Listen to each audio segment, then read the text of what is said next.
Jumpa lagi teman-teman, saat ini saya akan membahas sebuah tema yaitu penyajian data. Data adalah catatan atas kumpulan fakta. Data merupakan sebuah kata jamak dari kata tunggal yaitu datum. Ini berasal dari bahasa Latin. Datum itu artinya sesuatu yang diberikan. Sesuatu yang diberikan, pertanyaannya siapa yang memberikan? Yang memberikan adalah fakta, kenyataan, realitas. Teman-teman sebagai peneliti menerima sesuatu yang diberikan. Nah, kenapa perlu disajikan? Ini alasannya. Perhatikan, ada dua gambar. Gambar yang pertama dan gambar yang kedua, before dan after. Informasi yang belum disajikan itu sama dengan gambar yang di sebelah kiri, before. Informasi yang sudah disajikan akan diibaratkan dengan gambar sebelah kanan. Bendanya sama, tetapi kesannya berbeda. Dengan cara kita menyajikan data seperti ini, maka akan kelihatan seperti gambar nomor 2, mudah untuk difahami, dinikmati, dan diartikan. Demikian juga dengan data. Ada beberapa, teman-teman, jenis bentuk penyajian medianya. Yang pertama, narasi ya. Narasi adalah sebuah deskripsi tentang sesuatu hal yang teman-teman teliti dengan pernyataan verbal, kalimat, kata-kata. Kemudian ada tabel ya. Nanti kita akan bahas tabel itu seperti apa, kemudian grafik, kemudian peta dan gambar. Jadi intinya media mulai narasi sampai gambar adalah untuk memudahkan kita memahami sesuatu yang kita teliti. Lebih mudah karena apa? Karena lebih tertata, lebih sederhana, dan seterusnya, bahkan lebih menarik. Bayangkan bila informasi itu tercecer, sama saja kita berada di ruangan yang morat-marit atau berantakan, seperti yang saya tunjukkan tadi. Mari kita mulai dengan tabel. Tabel itu ada 3 hal yang perlu teman-teman pahami. Harus ada judul tabel, kemudian ada badan tabel, dan ada catatan kaki. Ya, umumnya menjelaskan label sumber informasi dari isi tabel tadi. Judul, upayakan singkat, jelas, relevan, menjelaskan apa yang disajikan. Kadang perlu ditambahkan informasi di mana dan kapan. Misalnya, nilai statistika mahasiswa di kelas X tahun 2020 misalkan. Ya. Nah, kemudian teman-teman juga harus perhatikan ada baris kolom, tiap lajur diberi label, ada titik temu baris kolom, dan seterusnya. Ya. Baru kemudian ada kadang penjelasan di bawahnya. Jadi tabel ini sumber informasinya dari mana. Nah, ini adalah contoh teman-teman. Ya. Tabel umumnya dibagi menjadi 2. Tabel umum dan tabel khusus. Yang saya tunjukkan ini adalah tabel umum. Di sini ada beberapa variabel ya. Mulai dari berat badan, kemudian gender, usia ya, variabel merokok atau tidak merokok, alamat. Tetapi kalau kita perhatikan sepintas ya, data ini masih belum bisa dipahami dengan jelas ya. Misalkan pertanyaannya, berapa sih ya responden atau pihak yang kita teliti gender, laki-laki itu berapa, perempuan berapa ya, usia muda berapa, usia tua berapa, berapa orang yang merokok, berapa yang tidak merokok, dan seterusnya. Tetapi bisa disebut tabel yang bersifat umum. Kalau ada umum berarti ada khusus. Nah, ini tabel yang lebih khusus. Lebih khusus artinya dia lebih spesifik ya. Kalau tadi kan masih sulit kita membayangkan, ada beberapa pertanyaan penting masih belum kita jawab. Nah, di sebelah kanan kita bisa melihat persentasenya.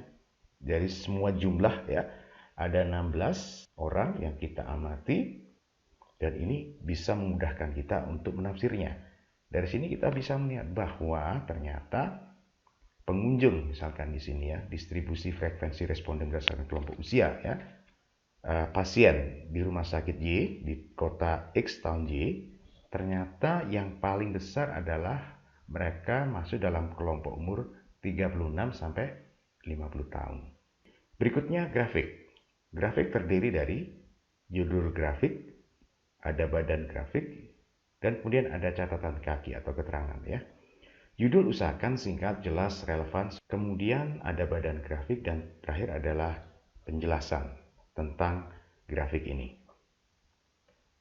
Saya akan berikan contoh ya teman-teman. Nah, ini adalah contoh grafik. Ya, grafik itu sebetulnya adalah media gambar yang tentunya dijadikan alat menyajikan informasi yang lebih dinamis ya, informatif dan menarik. Kita melihat ada judul tabel di sana ya. Jumlah penderita DB demam berdarah menurut wilayah desa kota di provinsi X pada bulan Januari April tahun Y ya. Nah, jelas. Dari sini kita bisa melihat grafiknya terbagi menjadi 3 kategori.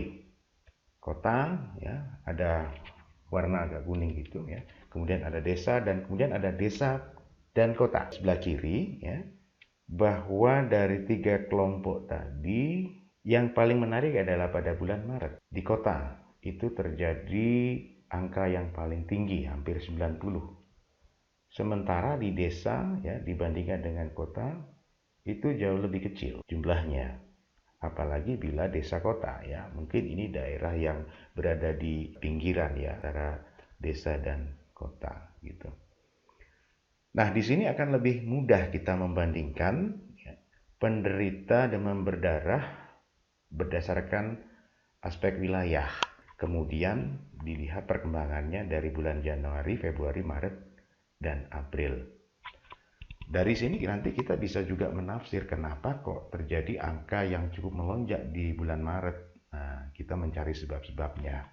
Bisa saja pada saat itu aspek sanitasi tidak diperhatikan secara optimal oleh masyarakat atau penanganan demam berdarah yang kurang cepat dilakukan. Dan kemudian ada pie diagram ya. Pie itu seperti kue.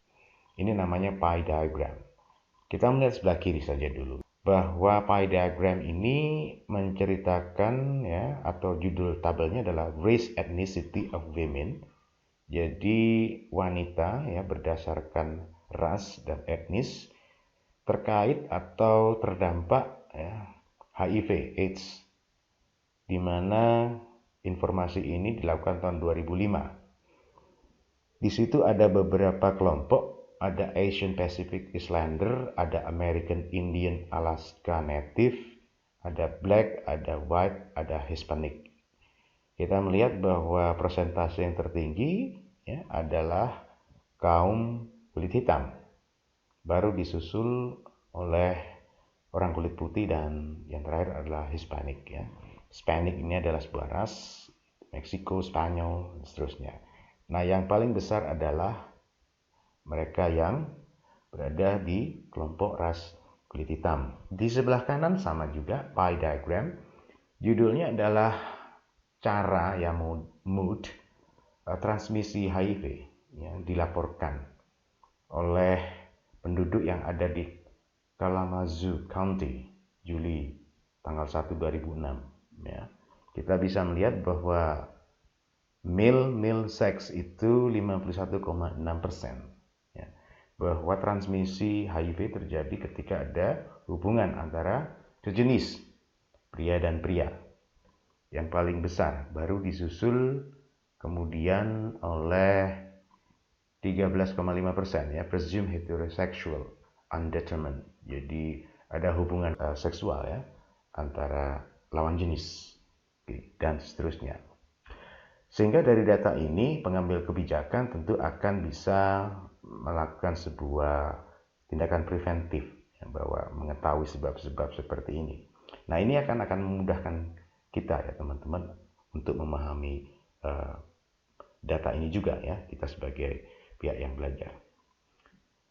Nah, ini juga adalah contoh sebuah grafik ya teman-teman, yaitu judulnya Tren Penderita Diare Berdarah ya, di Kabupaten Y tahun 2007 sampai tahun 2008. Jadi dari 2 tahun ini kita melihat bagaimana perkembangan penderita diare ya.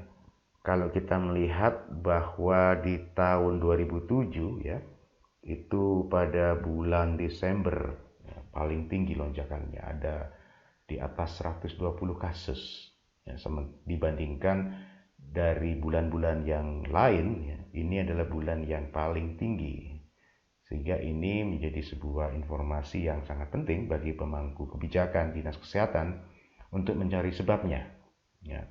Nah, dari data ini, grafik ini kan kita bisa melihat ya, antara satu periode waktu ke periode lain yang saling berhubungan dengan yang lain. Nah, ini akan memudahkan kita untuk memahami situasi di lapangan. Kemudian ada diagram scatter. Nah, diagram scatter ini seperti yang tertulis di sana adalah metode presentasi secara grafis untuk menggambarkan hubungan antara dua variabel kuantitatif ya. Ada dua variabel yang kita teliti ya, variabel X dan variabel Y ya, variabel dependent dan variabel independent. Nah, di sini nanti karena namanya scatter, jadi ini menyebar. Bagaimana sebaran antara dua variabel tadi ya, kita melihat. Nah, ini contohnya. Jadi ada variabel Y dan variabel X. Hubungan positif jika X naik, maka Y juga naik. Jika X turun, maka Y juga turun. Ya, kita bisa membuat sebuah contoh sederhana begitu ya. Misalkan variabel X-nya adalah sarapan pada pagi hari. Ya. Kemudian variabel Y-nya adalah kemampuan untuk memahami atau konsentrasi terhadap kuliah yang diberikan dosen. Ya. Bila X-nya naik, jadi bila semakin orang itu punya kecenderungan untuk sarapan pagi, ya mungkin beberapa kelompok orang yang kita teliti, maka akan semakin besar kemungkinan dia konsentrasi. Itu yang di sebelah kiri tadi ya. Kemudian yang di tengah hubungan negatif. Jika X-nya naik, maka Y-nya akan turun. Misalnya begini. Jadi semakin besar kemungkinan kelompok itu sarapan pagi, tetapi justru ya konsentrasinya menurun. Nah, ini bisa jadi seperti itu. Mungkin karena kekenyangan atau makanannya terlalu banyak yang dimakan sehingga konsentrasinya menjadi ngantuk begitu ya di kelas ya, bisa jadi seperti itu. Jika X-nya turun, maka Y-nya akan naik. Nah, ini justru kebalikan. Bila dia tidak sarapan begitu ya, atau sarapannya tidak banyak begitu, maka konsentrasinya akan makin naik. Nah, sementara sebelah kanan tidak ada hubungan antara X dan Y. Jadi sekalipun sebanyak apapun makanan yang dikonsumsi pada pagi hari sarapan ya, ternyata tidak ada hubungan sama sekali terhadap konsentrasi. Nah, ini adalah contoh dari diagram scatter. Jadi teman-teman begitu dulu ya apa yang bisa saya sajikan tentang tema hari ini, yaitu penyajian data. Semoga informasi ini bisa membuat teman-teman memahami bagaimana menyajikan data yang baik. Terima kasih dan semangat terus untuk belajar.